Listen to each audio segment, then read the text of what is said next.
Malakas na ulan ang naranasan sa ilang bahagi ng Datu, Odin, Sinsuat, Maguindanao del Norte Dito sa barangay. Sa barangay Tapian, rumaragas ang baha ang namerwisyo sa mga residente roon. Sabi ng ilang residente, maghahapunan at magpapahinga na sana sila nang biglang bumaha at pumasok ito sa ilang bahay. Huminto rin ng ulan matapos ang 3 oras. Binahari ng barangay Awang, nahirapang bumiyahe ang ilang motorista dahil nagmistulang ilog na ang kalsada roon dahil sa baha. Apektado rin ng baha ang ilang bahay at establishmento.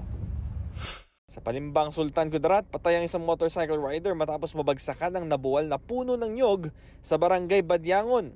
Bumibiyahe raw noon ng rider sa gitna ng malakas na pag-ulan nang mapadaan sa lugar.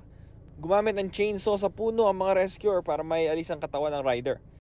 Ramdam din ang masamang panahon sa Makilala, Cotabato. Sa isang paaralan doon, nagpatila muna ang ilang estudyante. Ang ibang estudyante na may payong umuwi agad sa kasagsagan ng ulan. Sa Baguio City, nabuwal din ng isang puno sa Cannon Road dahil sa malakas na ulan. Nagdulot ito ng matinding traffic na pinalala pa ng banggaan ng 2 taxi. Ayon sa Pag-asa, ang mga nararanasang pag-ulan sa ilang probinsya dulot ng hanging habagat.